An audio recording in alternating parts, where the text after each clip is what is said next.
అకార సంధి లేదా అప్ర సంధి.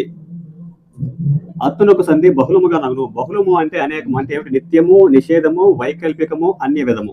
ఈ 4 రకాలుగా ఉంటుంది. నిత్యం అంటే కంపల్సరీ జరుగుతుంది, కంపల్సరీగా జరగదు. ఒక్కొక్కసారి జరుగుతుంది, ఒకే పదం 2 రకాలుగా ఉంటుంది. జరిగిన పదం ఒకటి, జరగని పదం ఒకటి. వేరే విధంగా జరుగుతుంది. ఇది బహుళము. ఉదాహరణ చూడండి, రామ ప్లస్ అయ్య, ఆ అనేది ఇందులో చేరుతుంటే రామయ్య అంటే నిత్యము, ఇక్కడ సంధి జరిగింది. చింత ప్లస్ ఆకు, చింత ఆకు, ఇది సవరణ తెలుగు చదువు అనుకుంటారు, మనకు కాదు. తెలుగు పదాలు ఇవి, తెలుగు సంధి అకార సంధి. ఇక్కడ ఆ ఉంది, ఇక్కడ ఆ ఉంది, ఈ ఆ ఇందులో వచ్చేరింది అంతే. చింత ఆకు జరిగిన పదాలు ఇవి. అమ్మ ప్లస్ ఇచ్చును, అమ్మ ఇచ్చను జరగలేదు, సంధి జరగలేదు, అకార సంధిలో సంధి జరగలేదు.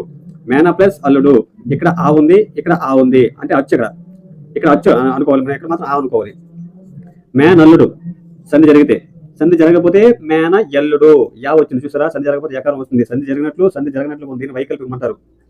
వేరే విధం, అన్ని విధం అని చెప్పాం కదా, అది ఎలా వస్తుంది చెప్పలేము. ఒక ప్లస్ ఒక, నొక చూసుకున్నారా ఎలా మారిందో? తమలా ప్లస్ ఆకు, ఈ పదం ఎక్కువ